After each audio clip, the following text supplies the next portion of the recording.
People of the verse, hello and welcome to the channel. It's the Eradicator, and in this video we will be talking about the Alien Week. There is another sale at Cloud Imperial Games. Cloud Imperial Games desperately needs to make more money this year. It's going to be difficult because, well, there's a lack of progress, obviously, with the project, right? We're not seeing much developments, at least on our end. Probably, obviously, the devs must be working very hard, but unfortunately, it is bottlenecked. Everything is bottlenecked by some technologies that we are yet to see in the verse. I'm thinking of, for example, iCache, which is still not implemented, and especially server meshing. Hopefully, people are going to be more excited throughout the rest of this year as these get rolled out. Hopefully, right? But nevertheless, there is still a sale, and these are some of the alien ships that are available in the verse. So we're gonna have a quick rundown of those ships that are available for sale. The first one being the one that you can see in the screen right now. It is the Espy Talon. It is not an alien-made ship. It is a copy of an alien-made ship from the Terravins, right? This is a light fighter that is available in two variants, the regular Talon or the Talon Shrike.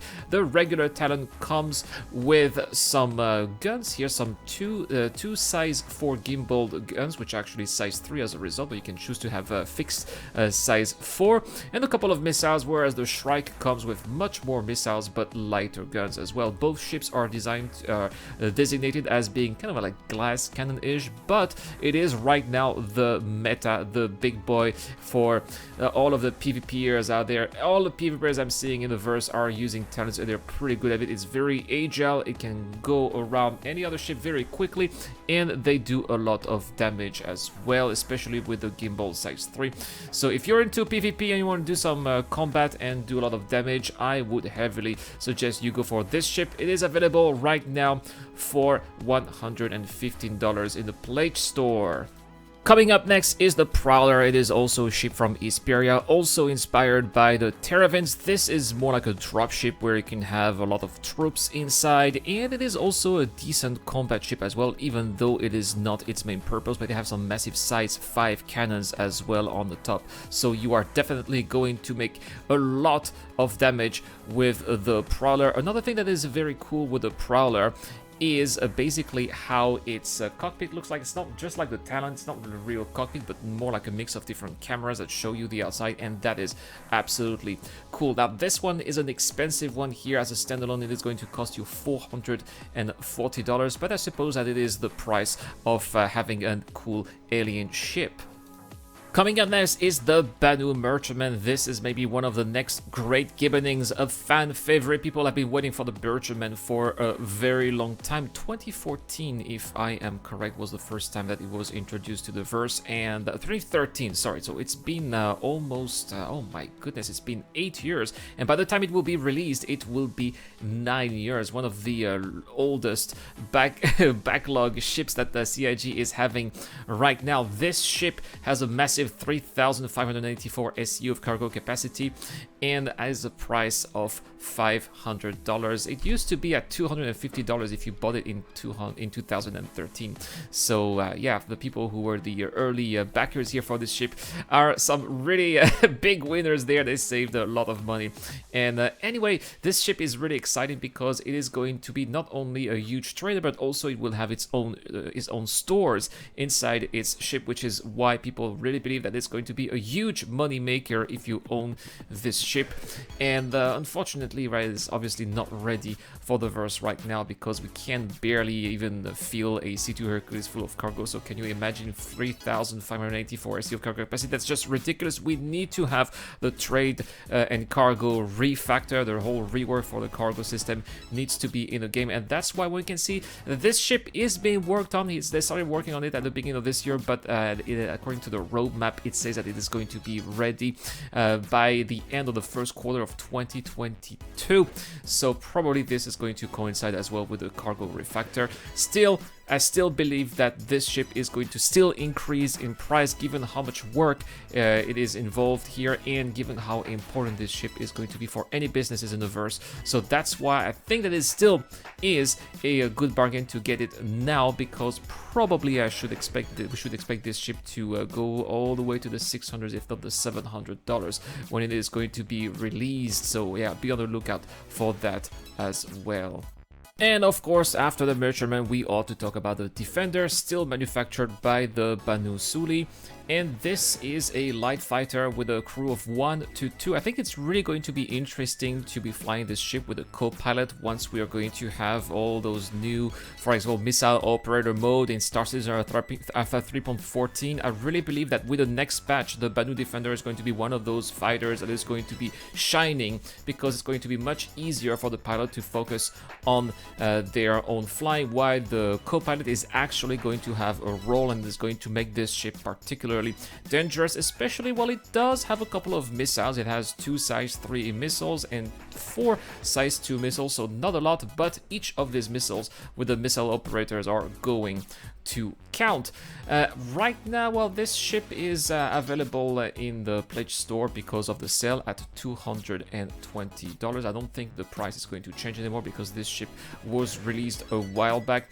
It is a ship that we don't really see often, but what I like about this ship is it has these really cool effects when you get into Content Drive. Plus, on top of that, the materials also look very alien too. It has a little interior as well that makes it decent for long range too. If you're interested in alien ships, you like the Banu, and you have a Banu merchantman, you want to have a Banu merchantman and a couple of escorts that go with it, this is a ship that you should definitely go for. Coming up next is the Alpoa Nox, which is kind of like a space bag. It's like the counterpart of the Dragonfly, but the alien style, right? And it's got the Xi'an technology, obviously, with all the little floating anti-Glaive technologies, and it's going to be a great little vehicle if you want, for example, to go from point A to point B without taking a public transport. I'm thinking of New Babbage, for example, when the elevators are not working or the tram is broken. That is a great alternative to get to your ship. It's much slower than taking the tram, but it's also faster than Dragonfly, so if that's a type of means of transportation you are looking to, I suggest you check it out. It is available right now for $45. Next, we are going to have a look at the Glaive, or the Blade, sorry. The Blade, which is a recreation of a Vandal ship from Esperia, once again available at $275.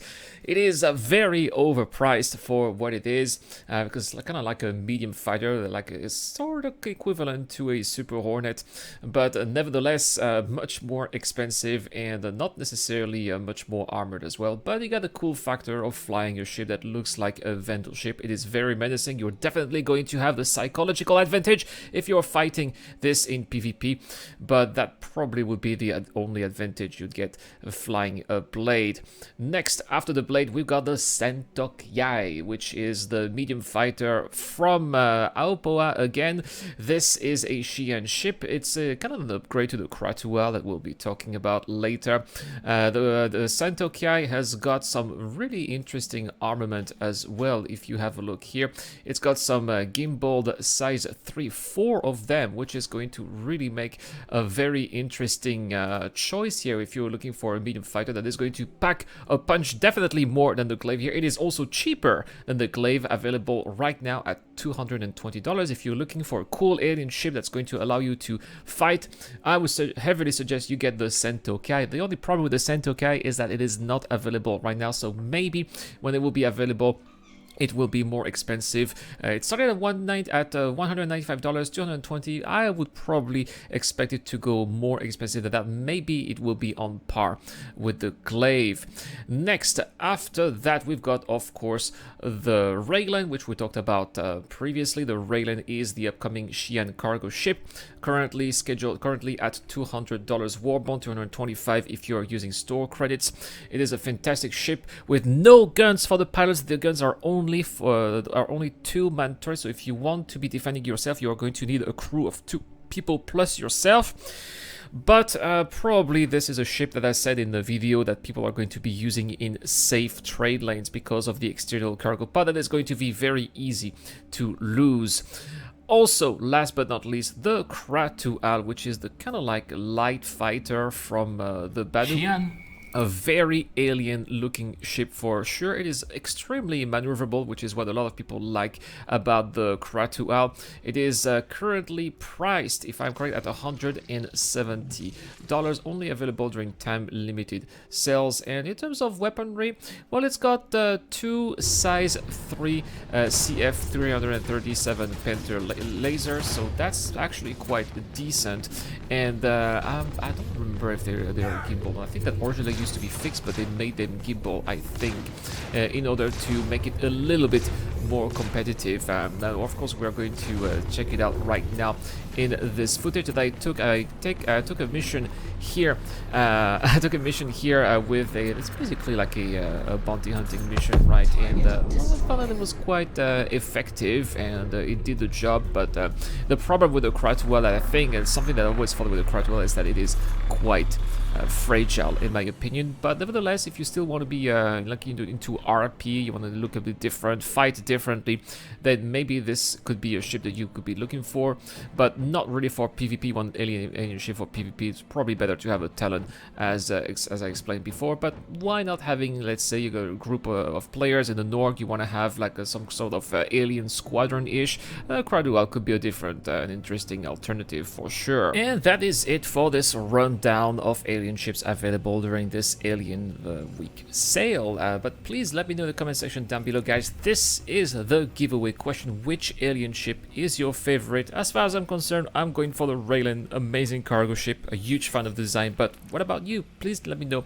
in the comment section down below. And this giveaway question is part of this massive giveaway that I have this month, guys, as I'm giving away to the subscribers of this channel and my new channel, the Eradicators, this beautiful Nova tank. So all you have to do is subscribe to both channels and answer the giveaway related question I asked a little bit earlier. Also, for the supporters of this channel on Patreon and via the Join Button membership, you guys should have access to my Discord channel where I'm giving away this RSI Scorpius with LTI. Good luck to everyone out there, and thank you so much to everyone who is supporting this channel as well. You guys are absolutely awesome. With also a special thanks to Tarkis Rai, I forgot to mention his name, and Olef 2000, who are my latest join button members. Thank you so much, guys, for supporting this channel.